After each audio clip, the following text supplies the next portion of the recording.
Obviously, you had your say up there. What is it exactly you're dissatisfied with about the Kylan English situation, and then I'm going to get on to a broader societal type, which I think this whole situation, a lot of people say, well, it doesn't have anything to do with this, it doesn't have anything to do with this, but it's interconnected into a lot of situations. So, number one, what made you come out here and speak your mind, and then what specifically on the English case, and then we'll talk about a couple other things.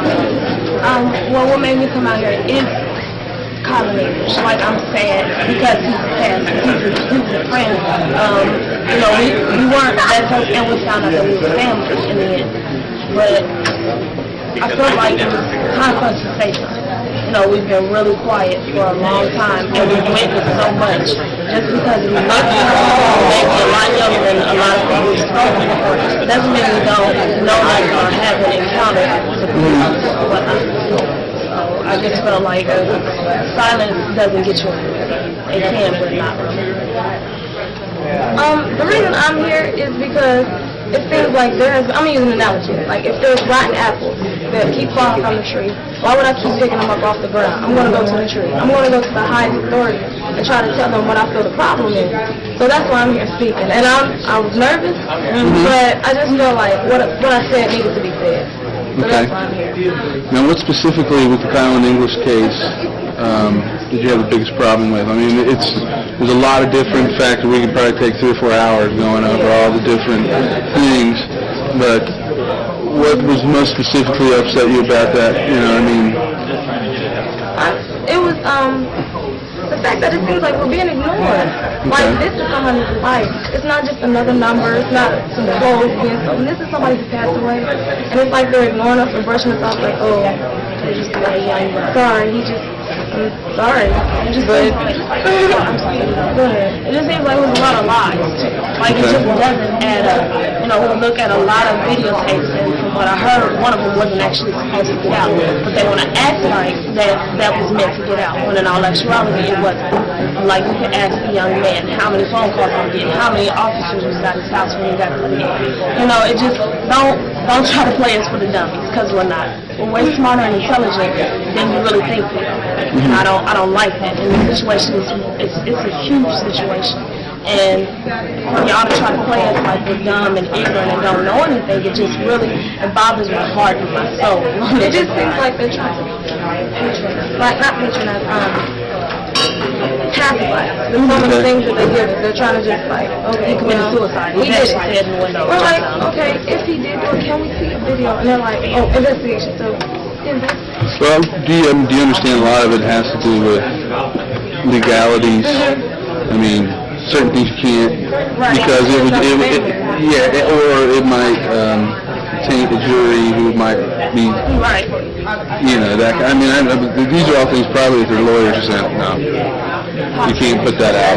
You can't put that. Like, okay, some of these things we might not be able to tell. We're like, okay, let's not put our hands on it because we don't want to get burned. And why we can't tell you? Yes, at least give us the why. Okay. Bigger topic. I've talked to a few officials about this, and I asked, I've had some people accuse me of saying, how could you connect this to? But I'm like, how intimately is the way that minorities and people in low-income communities, it's not just a minority thing, you see it going on, it seems to be widespread in low-income communities of all sorts of people. How connected is the anger that erupted from this to the war on drugs, which seems to be the main reason that a lot of the people who have complained about getting constantly pulled over, getting the car searched for having the scent of air freshener in the air. We talk about this a lot, and what she says is also on the people, being ignorant to what they can and can't do. If they don't know their rights. Yeah. So when you don't know your rights, you can be used for anything. Being ignorant can be controlling for the opposing person. And that controls somebody who doesn't know it. Right. Yeah. So they're going to tell you, let me see your bag. You can, I don't think I have to give it to you. but they're not sure, so they give it to them anyway.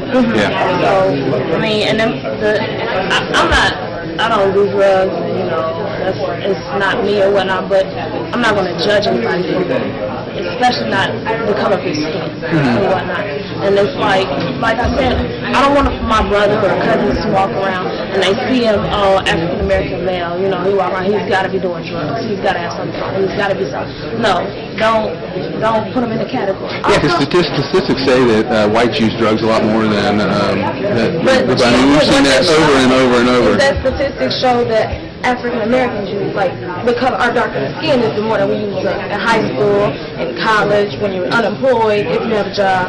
They show that we're using it more and that we're dealing with it. They're trying to make it seem like it's all But getting back to the question, do you think that that's used, that the war on drugs is used as a pretext for mass incarceration and mass civil rights violations? Okay. You see it in your neighborhoods? Not where I live. Not where we live. Okay. Like, I've seen friends. Okay, you see around Dayton, you hear people complain about it? Yeah, and it's just not right. You know, it hurts. When you say not where I live, are there other areas you think that people crack that the police crack down a lot harder on? Like, many apartment complexes, I'm not going to lie. Okay. There's plenty of time over there that you see, oh, well, there's another police car driving over there. And it's so secretive. You know, you don't hear about the stuff that's going on inside of the soda bag. All you see is caution tape. Yeah, that's all you see. You never see it on the Did you know on DaytonFormer.com you can actually listen to the police scanner? We've got a live feed. No, but I know that now. Are you guys going to be involved in any kind of legal situations as far as like legal education? You know, that seems to be, you know, one of the big impetuses of your talks today. You mentioned the 14th Amendment. One of my main focuses in school is African American studies, and with that is connected your rights, you know, to educate somebody, which I encourage everybody to do, because in order for somebody to see a different race, they have to understand what they've been through, and they have to understand what they're going through. You can't just judge them because of what they look like. So it's a really good class, I feel like, in any school. And I'm trying to become a lawyer. Okay. In the future, like, I love law, government, politics. Okay. I love it. All right. Anything else you'd like to say?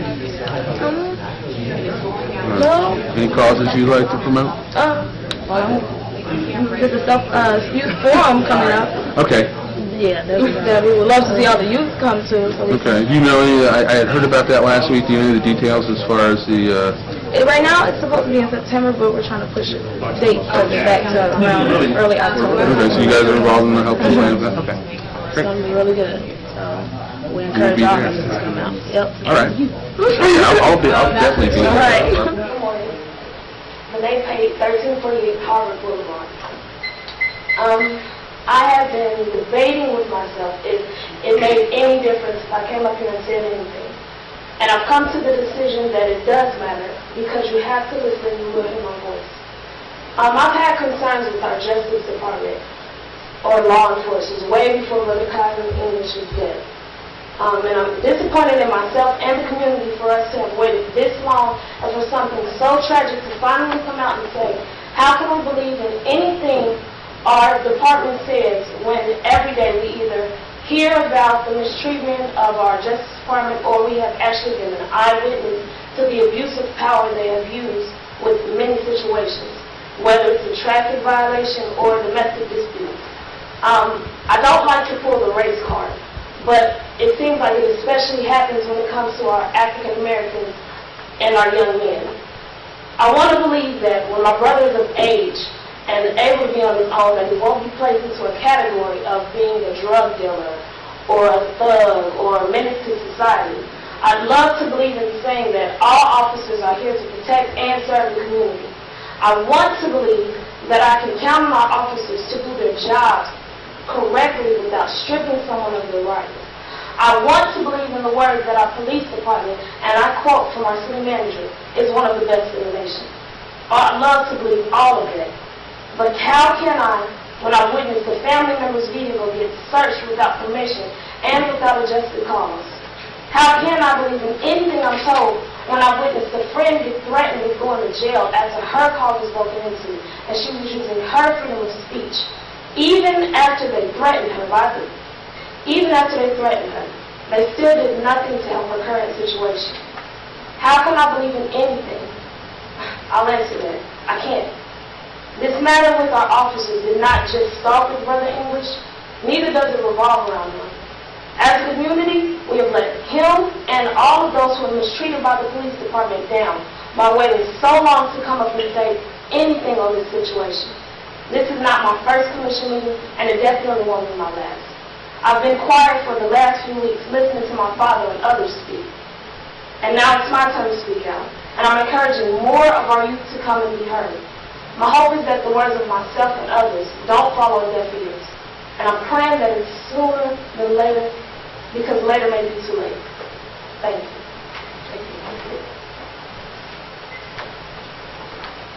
Ms. Sophina Pate.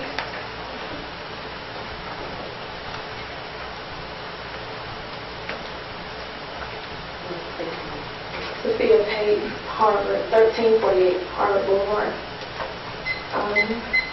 Good morning. I won't be before you long. As a matter of fact, I probably won't be 3 minutes. I just wanted to take time to speak briefly about how I felt about our police misconduct and how I feel that our voices of the community is being ignored and how our peaceful mindset is being mistaken as weak. I feel that our police are literally getting away with murder. It just seems like they are not being held responsible for their actions. Yes, every last person on this earth is human, so mistakes will be made.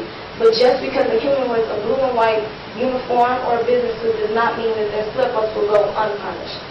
Malcolm X once stated, you're not supposed to be so blind with patriotism that you can't face reality. Wrong is wrong no matter who does it or who says it. And I feel that it is self-explanatory. Now, I also feel that we need reciprocity between our community and authorities. I found out that there are 3 main misconducts the police tend to act on. 1, malicious prosecution, which is a claim that asserts that the officer wrongly deprived the victim of the 14th Amendment right to liberty. 2, failure to intervene, which is when officers have a duty to protect individuals from constitutional violations by fellow officers. Therefore, an officer who witnesses a fellow officer violating an individual's constitutional rights may be liable to the victim for failing to intervene. Lastly, excessive force. I feel that is quite self-explanatory as well. Now, as we have seen, the community has come together and have done a few things to show that we have not forgotten about what happened in Dayton English.